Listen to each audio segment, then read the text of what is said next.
কি বলো গিন্নি, ভাতের ব্যবসার বুদ্ধিটা ঠিক দিয়েছি তো? ও ভালো বুদ্ধি দিয়েছ গো।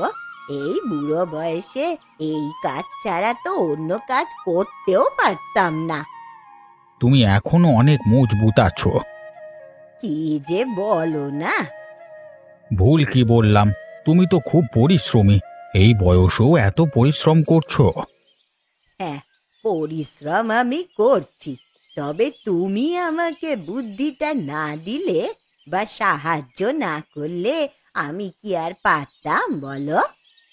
সত্যি গো গিন্নি, তুমি প্রকৃত অর্থেই আমার অর্ধাঙ্গিনী। আহ, চুপ করো তো, দোকানে লোকজন আসছে। কেন, লজ্জা পেয়ে গেলে নাকি? তুমি তো জানোই আমি একটু লাজুক। সে আর বলতে, সে কত বছর হচ্ছে তোমার সাথে সংসার করছে। থাক, খুব কথা হয়েছে না। বলছি, চাল তো প্রায় শেষের পথে গো, চাল আনতে হবে, না হলে কাল দোকান দিতে পারবো না।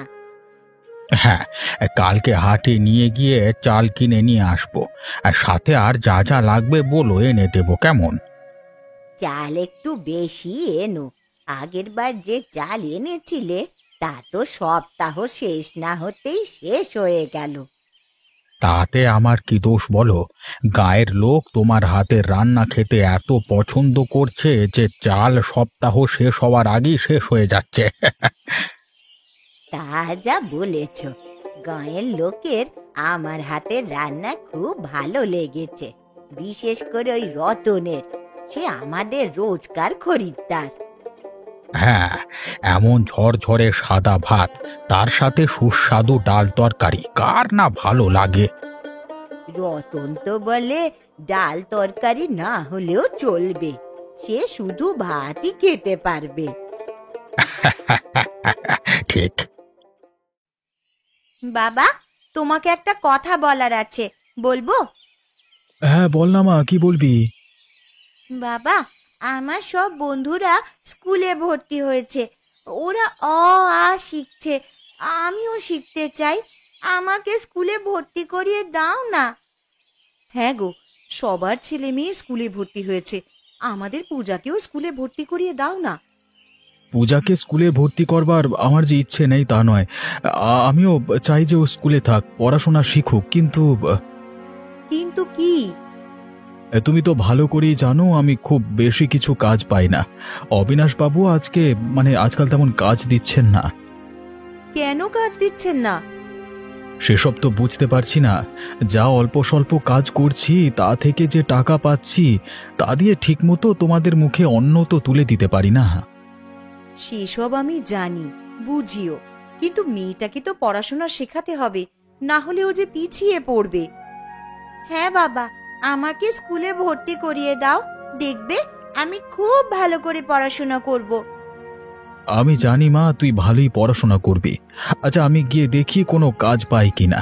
টাকা পেলে আগে আমাদেরকে পূজাকে স্কুলে ভর্তি করব। কি মজা, কি মজা, আমি স্কুলে ভর্তি হব।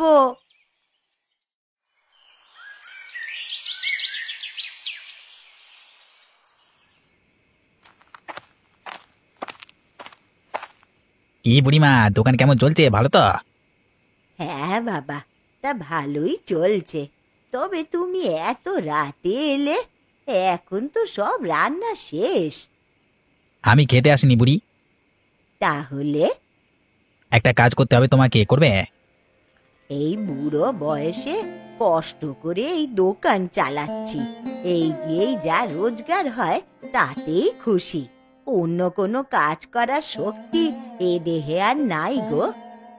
আরে বুড়িমা, আমি যে কাজের কথা বলছি তাতে তোমাকে কোনো পরিশ্রম করতে হবে না, শুধু কয়েকটা জিনিস একটু পাহারা দিতে হবে। পাহারা? কি পাহারা দিতে হবে? আমি কয়েকটা বাক্স তোমার দোকানে রেখে যাব, তুমি লুকিয়ে রাখবে, ব্যাস, এর জন্য টাকাও পাবে। কিসের বাক্স যে লুকিয়ে রাখতে হবে? আরে অত জেনে তোমার লাভ নেই, যা বলছি সেটা করো আর টাকা নাও, ব্যাস। না বাবা, ও কিসের না কিসের বাক্স আমি রাখতে পারবো না। আমি ভালোভাবে বলছি কাজটা করবার জন্য, বেশি তলিয়ে দেখতে যেও না, বিপদে পড়বে। আমি বললাম তো, আমি রাখতে পারবো না কোনো বাক্স। আমি খগেন, আমি ভালো করে জানি সোজা আঙুলে ঘি না বেরুলে কি করতে হয়। না হলে কি করবে তুমি? তোমার এই আদরের দোকান পুড়িয়া খাক করে দেব। না না, এমনটা করো না। এটাই আমার রুজি রোজগারের একমাত্র পথ। তাহলে যেটা বলছি সেটা করো। কয়েকটা বাক্স দিচ্ছি, লুকিয়ে রাখো, আর কেউ যেন কিচ্ছু জানতে না পারে, না হলে কিন্তু তোমার দোকান। হ্যাঁ হ্যাঁ, বুঝেছি।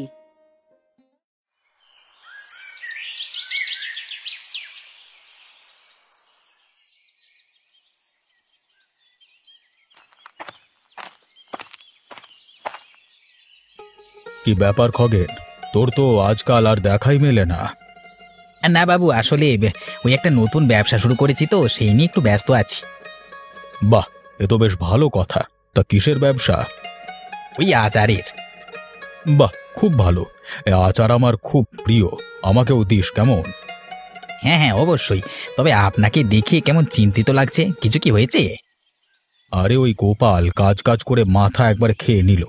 ওর মেয়েকে স্কুলে দেবে, তাই আমার কাছে কাজ খুঁজছে যাতে টাকা পেতে পারে। মেয়ে মানুষকে এত স্কুলে দেবার কি বা দরকার, আর আপনাকে জ্বালানোরই বা কি দরকার? সেই তো, তুই কি সুন্দর ব্যাপারটাকে বুঝে গেলি, আর ও জ্বালিয়ে যাচ্ছে। আপনাকে ভালো মানুষ পেয়ে এসব করছে, আমার সাথে এসব করতেই পারতো না। আমি তো আমার ব্যবসাগুলোর হিসেব নিকেশের কাজ দিয়েছি, যদিও হিসেবটা ভালোই করে। তা ওই গ্রামের সবচেয়ে ভালো হিসেবদার। কাজ দিয়েছেন, তাও আবার হিসেব নিকেশের? কেন, ভুল কিছু করলাম? ওর টাকার দরকার, আপনি কিনা টাকা পয়সার হিসেব করবার কাজ দিয়েছেন। যদি কিছু নয় ছয় করে তখন কি করবেন? কথাটা তো মন্দ বলিসনি, সত্যিই তো যদি এমন কিছু করে। বড় কোনো ক্ষতি হওয়ার আগে আজ কি গোপালকে দূর করে দিন অবিনাশবাবু। তার বলতে আজকেই তাড়িয়ে দেব। বাবু, আপনি আমাকে ডেকেছেন? হ্যাঁ, আমি ডেকেছি। বলুন বাবু, কি বলবেন? কোনো কাজ করতে হবে কি বলুন, করে দিচ্ছি। না গোপাল, তোমাকে আর কোনো কাজ করতে হবে না। কেন বাবু, আমার কাজে কি কোনো ভুল হয়েছে? মানে ভুল হলে বলুন, আমি ঠিক করে দিচ্ছি। অত শত জানতে হবে না, আমার হিসেব নিকেশ তোমাকে আর করতে হবে না। কিন্তু বাবু, এটাই তো আমার কাজ, এটা করেই তো আমি আমার সংসার চালাতে পারি, মেয়েকে স্কুলে ভর্তি করতে পেরেছি। আমি এতদিনে তোর সব কারচুপি বুঝতে পেরে গেছি। কি কারচুপি বুঝতে পেরেছেন? আমি কি করেছি? এই যে, কি করে তুই এই যৎ সামান্য মাইনে দিয়ে সংসার টানতে পারছিস, আবার মেয়েকে স্কুলে ভর্তি করতে পেরেছিস। না না অবিনাশবাবু, আপনার ভুল হচ্ছে। আমি আপনার হিসেবের টাকার সাথে কোনো কারচুপি করিনি, আপনি নিজে হিসেব মিলিয়ে দেখুন। আমি কোনো হিসেব টিসেব আর দেখতে চাই না, তুই খালি আমার চোখের সামনে থেকে দূর হ। যা করেছিস করেছিস, আর না। বাবু দয়া করুন, এমন করবেন না। আপনি বিশ্বাস করুন, আমি আপনার হিসেবে কোনো গন্ডগোল করিনি। ওফ, কানের পাশে আর চেঁচিয়ে লাভ নেই, দূর হয়ে যা। কি গো, এত তাড়াতাড়ি চলে এলে যে আজ? অবিনাশবাবু আমাকে চোর অপবাদ দিয়ে কাজ থেকে দূর করে দিয়েছেন। কি, তুমি প্রতিবাদ করনি? করেছি, কতবার বললাম হিসেব মিলিয়ে দেখুন, দেখলেন না। হয়তো উনি আমাকে আর কাজে রাখতে চান না। তাই বলে তোমাকে চোরের অপবাদ দিলেন? আমি তোমার আর পূজার জন্য সব মাথা পেতে নিতে পারি, চোরের অপবাদ গো। এই অপবাদ তোমার মেনে নেওয়া একদম ঠিক হয়নি। অনেক চেষ্টা করলাম কাজটা বাঁচানোর, কিন্তু কোনো প্রতিকার আর হলো না। বাবা, কি হয়েছে? আমি কি আর স্কুলে যেতে পারবো না? কে বলেছে পারবি না? খুব পারবি। এখন কি করবে তুমি? কি করে এই সংসার, পূজার স্কুলের খরচ টানবে তুমি? অন্য কাজ খুঁজতে হবে, দরকারে অন্য গ্রামে কিংবা দূর শহরে যেতে হবে। কি গো বুড়িমা, কখন থেকে এসে বসে আছি, কখন খাবার দেবে? দেব, ভাত উনুনে বসাতে আজ একটু দেরি হয়ে গেছে। একটু বস রতন। আরে বুড়িকে দেখে কেমন আনমনা লাগছে, শরীর টরীর খারাপ হয়েছে নাকি? তোমার কি কিছু হয়েছে? কি মানে, কি হবে? এভাবে চমকে যাচ্ছ কেন? শরীর ঠিক আছে তো নাকি? হ্যাঁ হ্যাঁ, শরীর ঠিকই আছে। বুড়ির নিশ্চয়ই কিছু হয়েছে। বুড়ি তো সবসময় মুক্ত মনে কথা বলে, কিন্তু আজকে মনে হচ্ছে কিছু একটা লুকোতে চাইছে। বুড়িমা, তোমার কোনো সমস্যা হলে জানিও, হ্যাঁ, আমি তোমাকে সাহায্য করব। না না, কিছুই হয়নি। ভাত হয়ে গেছে, মার ছেঁকে খেতে দিচ্ছি। এ কি খগেন না? খগেন এভাবে এত রাতে মানে লুকিয়ে লুকিয়ে বুড়ির হোটেল থেকে বের হচ্ছে কেন? ব্যাপারটা কি? গোপাল, তুমি এখানে এত রাতে কি করছো? আমার আসলে কাজ চলে গেছে। লোকের মুখে শুনলাম তোমার ব্যবসা খুব ভালো চলছে। ভালো মানে ওই আর কি, সংসারটা কোনো মতে টানতে পারছি। আমার একটা কাজের ব্যবস্থা করে দিতে পারবে তোমার হোটেলে? আমার হোটেলে? হ্যাঁ গো বুড়িমা, সারাদিন এদিক ওদিক অনেকজনের কাছে কাজ চাইলাম, পেলাম না। এখন তুমি আমার একমাত্র শেষ ভরসা। কিন্তু আমার দোকানে তুই কি কাজ করবি? আমি সব কাজই করে দিতে পারি, যেমন দোকান খোলা, ঝাড়ু দেওয়া, বাসন মাজা, মানে সবজি কেটে দেওয়া, সব। একটা লোক হলে তো সুবিধেই হয়, কিন্তু হোটেলে যে আবার খগেনের বাক্সগুলো লুকানো আছে, গোপাল যদি দেখে ফেলে সর্বনাশ হয়ে যাবে। না না, গোপালকে কাজে রাখা যাবে না। কি হলো বুড়িমা, কি ভাবছো কি? আমি সব কাজ করে দেব, আমাকে খুব বেশি মাইনে দিতে হবে না, এই সংসার চালানোর মতো যেটুকু মানে। এখনই আমার হোটেলের জন্যে কোনো লোক চাই না রে, পরে লাগলে আমি তোকে বলবো। আমি অনেক আশা নিয়ে এসেছিলাম। আচ্ছা ঠিক আছে, তোমাকে আর জোর করব না। হ্যাঁ। বলছি, খগেন কি তোমার হোটেলে কাজ করে? মানে বের হতে দেখলাম কিছু বাক্স টাক্স নিয়ে। না, মানে খগেন আমার হোটেলে কোনো কাজ করে না। তাহলে এত রাতে ও খেতে এসেছিল। হাতে বড় বড় কয়েকটা বাক্স দেখলাম, তাতে কি ছিল? ওহ, অনেক রাত হলো রে। ওরে তুই বাড়ি যা, তোর বউ মেয়ে চিন্তা করছে হয়তো। সে যাচ্ছি, তবে তুমি হঠাৎ বাক্সের কথা বলতেই এভাবে রেগে উঠছো কেন? এত জেনে তোর কিছু হবে না, এখন যা দেখি, আমি হোটেলের ঝাঁপ নামাবো। ব্যাপারটা তো খুব সন্দেহজনক।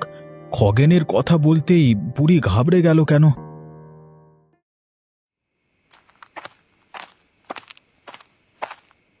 বুড়ি, কালকে আমি তোমাকে এই মাসের পাহারা দেওয়ার টাকাটা দেবো, ঠিক আছে?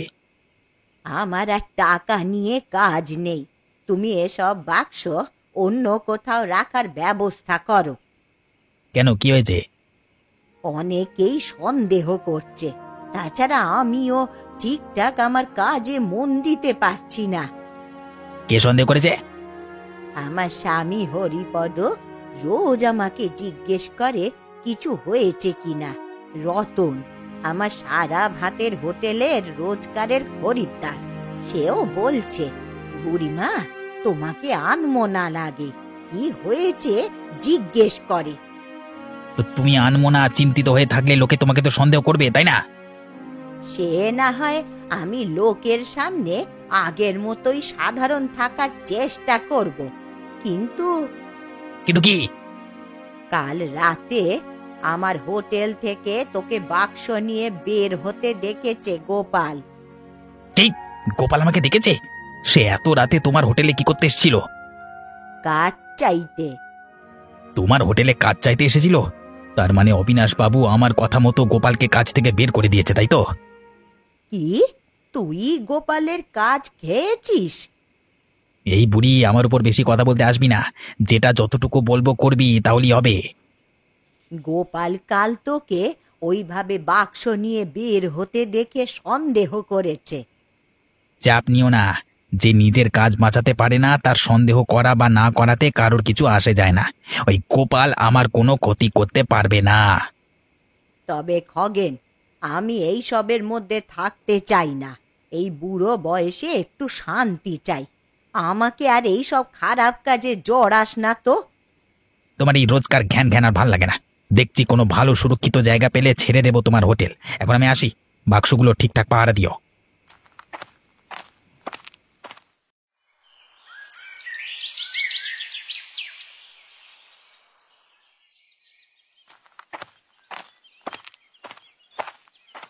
কি গোপাল, গাছতলায় বসে কি করছো? কোনো কাজকর্ম নাই নাকি? না না খগেনদা, অবিনাশবাবু কাজ থেকে বের করে দিয়েছেন। এদিক ওদিক অনেক কাজ খুঁজলাম কিন্তু কিছুই পেলাম না। মন খারাপ করছিস কেন? আমি কাজ দেবো, করবি? তুমি কাজ দেবে? কি কাজ? আচ্ছা, সেদিন রাতে তুমি বুড়িমার হোটেলে কি করছিলে? বুড়িমাকে কতবার জিজ্ঞেস করলাম, কিছুই বললো না। আরে বুড়িও তো আমার একটা কাজ করে মাসে অনেক টাকা কামায়, তুইও কামাতে পারবি আমার এই কাজ করলে। কি কাজ করতে হবে বলো? কাজের তো আমার খুব দরকার, সংসার টানতে হবে, মেয়ের পড়াশোনা আছে। কিছুই না, আমার ব্যবসার হিসেব রাখতে হবে তোকে, মানে ওই হিসেব নিকেশের কাজ আর কি। আমি তো অবিনাশবাবুর হিসেব নিকেশের কাজ করতাম। উনি কোনো কিছু যাচাই না করে আমাকে মিথ্যে কারচুপির অভিযোগ দিয়ে তাড়িয়ে দেন। আচ্ছা আচ্ছা, বুঝলাম বুঝলাম। কিন্তু তুমি কিসের ব্যবসা করো যে তোমার হিসেব দায়ের করার দরকার পড়লো? আরে বলছি বলছি শোন, কিন্তু মাথায় রাখ কথাগুলো, তোকে খুব বিশ্বাস করে বলছি, কারণ আমি জানি তুই এটা করতে পারবি, তাই এই কথা কিন্তু পাঁচ কান হওয়া চলবে না। তোমার এই ব্যবসার এমন কি বিষয় যে এত গোপনীয়? আরে বলছি বলছি শোন না। হ্যাঁ বলো। আমি আফিমের চোরাচালান করি, আমি রোজ অনেক বাক্স দেওয়া নেওয়া করি, সব কিছুর সঠিক হিসেব রাখবার জন্য হিসেবদার চাই। কি, তুমি আফিমের চোরাচালান করো? আমি না খেয়ে মরে যাবো তবু এমন অন্যায় কাজ করব না। আমি এক্ষুনি অবিনাশবাবুকে গিয়ে সব বলছি। এই গোপাল, এই এত উত্তেজিত হয়ে লাভ নেই। আমি জানি তুই এই গ্রামের সব থেকে ভালো হিসেবদার, তাই আমি অবিনাশবাবুর কান ভাঙিয়ে তোর কাজ খেয়েছি। কি, তুমি? তুমি যা খুশি করো, আমি কোনো খারাপ কাজ করব না। আমি এমন ব্যবস্থা করব যাতে কোথাও কোনো কাজ না পাস, তখন আর কি করবি বল না? না খেতে পেয়ে মরবি বউ নিয়ে, হ্যাঁ বুঝলি? খগেনি তাহলে আমার কাজ খেয়েছে যাতে আমি বাধ্য হয়ে তার খারাপ কাজ করি? না না, এই অন্যায় আমি কিচ্ছুতেই মানব না। আমি এক্ষুনি অবিনাশবাবুর কাছে গিয়ে সব বলবো। তুই আবার আমার বাড়িতে এসেছিস কেন? বাবু, আমি কোনো ভুল করিনি, আপনি আমার সাথে এমন খারাপ ব্যবহার করবেন না। তুই এত সাহস নিয়ে এসব কি করে বলতে পারছিস? আজকে আমাকে খগেন তার আফিমের চোরাচালান ব্যবসার হিসেবদারের কাজ দিতে এসেছিল। কে? খগেন? আফিমের চোরাচালানের ব্যবসা? কি যাতা কথা বলছিস? খগেন নিজে আমাকে বলেছে যে সে আচারের ব্যবসা করে। খগেন বলেছে আর আপনি বিশ্বাস করে নিয়েছেন যে ও আচারের ব্যবসা করে। খগেন আচারের ব্যবসার আড়ালে আফিমের ব্যবসা চালিয়ে যাচ্ছে। তুই যে এত কথা বলছিস, তোর কাছে এর কোনো প্রমাণ আছে? আমি কেন তোর কথায় বিশ্বাস করব? আপনি নিজেই ভেবে দেখুন বাবু, আপনি আমাকে আপনার ব্যবসার হিসেবদারের কাজ কেন দিয়েছিলেন? কারণ তুই এই গাঁয়ের সবচেয়ে ভালো হিসেবদার। ঠিক সেই কারণেই খগেন আপনাকে আমার বিরুদ্ধে উস্কে দিয়েছে, যাতে আপনি আমাকে কাজ থেকে বের করে দেন আর আমি নিরুপায় হয়ে ওর অন্যায় কাজের অংশীদার হই। সেসব না হয় বুঝলাম, কিন্তু খগেন যে আফিমের এই ব্যবসা করে এর কোনো প্রমাণ কি তোর কাছে আছে গোপাল? হ্যাঁ বাবু, খগেন নিজের মুখে বলেছে, ও মানে আমি নিজের চোখেও দেখেছি, অনেক বাক্স দেওয়া নেওয়া করতে ওকে আর কি। সব বুঝলাম। আমি বুঝতে পারছি শুধুমাত্র খগেনের কথায় তোকে বের করে দিয়ে আমি ভুল করেছি, তাই এবার আর আমি শুধু মুখের কথায় কিছু করব না। আপনি সব নিজে যাচাই করে নিন, আমার কোনো অসুবিধা নেই। ঠিক আছে, আমি রতনকে এসব কিছুর খোঁজ নিতে বলছি।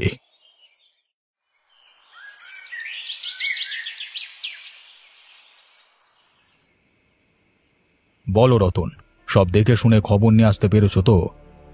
হ্যাঁ অবিনাশবাবু, সব ঠিকঠাক খবর নিয়ে এনেছি। তাহলে তাড়াতাড়ি বলো।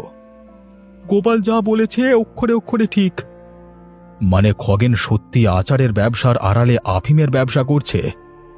হ্যাঁ অবিনাশবাবু, সে বিভিন্ন জায়গায় আফিমের বাক্স লুকিয়ে রাখে, যেমন বুড়ির ভাতের হোটেলে, এমন জায়গায় যেখানে মানুষের সন্দেহ না যায়। তুমি তো ওই বুড়ির হোটেলে রোজ খেতে যাও, কোনো সন্দেহ হয়নি? হয়েছিল, কিন্তু তাই বলে সেটা এত বড় বিষয় হবে বুঝতে পারিনি। সব বুঝলাম। ওই খগেন বদমাইশটাকে বিশ্বাস করে আমি গোপালের মতো পরিশ্রমী ছেলেকে কাজ থেকে তাড়িয়ে দিয়েছি। তাহলে এখন কি করবেন বাবু? ওই খগেন আর বুড়িকে তো শাস্তি দিতে হবে। সে আর বলতে, দুটোকে গ্রাম ছাড়া করে দেব।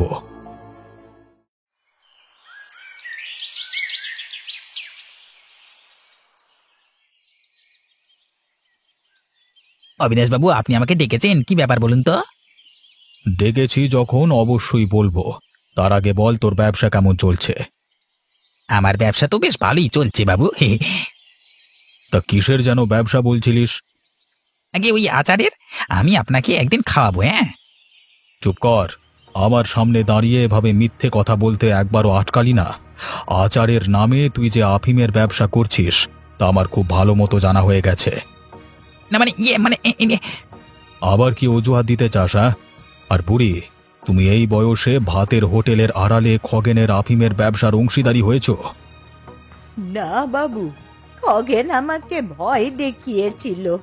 আমি বুড়ি মানুষ, ভয় পেয়ে ওর কাজ করেছিলাম। আমি এসব করতে চাইনি। ও আমার দোকান পুড়িয়ে দেওয়ার ভয় দেখিয়েছিল। ছি ছি খগেন, ছি! আমি তোকে কত বিশ্বাস করেছি। তোর কথা বিশ্বাস করে আমি গোপালের মতো বিশ্বস্ত লোকের সাথে অন্যায় করেছি, আর তুই? আমার খুব ভুল হয়ে গেছে। আমি আর এসব কাজ করবো না বাবু, আমি এসব কাজ থেকে বন্ধ করে দিচ্ছি আজ থেকেই। তোর জন্য এতদিন গোপালের কষ্টে গেছে, তাই তোকে 1 মাস গোপালের বাড়িতে বিনা পারিশ্রমিকে কাজ করতে হবে। বাবু, আমি এত কিছু চাই না। আমি শুধু আমার আগের কাজটা পেলেই খুশি। সে আর বলতে, তোর কাজ তোরই আছে, একটা খালি পরিবর্তন হয়েছে। কি পরিবর্তন অবিনাশ বাবু? তোর মাইনে আমি আগের চেয়ে 1000 টাকা বাড়িয়ে দিলাম, যাতে তোর মেয়ের পড়াশোনা টানতে কোনো অসুবিধে না হয়। ধন্যবাদ অবিনাশ বাবু, আমি খুব খুশি। আমার কি হবে অবিনাশ বাবু? এবারের মতো আমি তোমাকে ছেড়ে দিচ্ছি বুড়ি, কিন্তু এরপর যদি আবার তোমাকে অন্যায়ের সাথে আপোষ করতে দেখেছি তো তোমার ভাতের ব্যবসা আমি বন্ধ করে দেব। আমি বুঝতে পেরেছি অবিনাশ বাবু, আমি আর কখনো অন্যায়ের সাথে আপোষ করব না।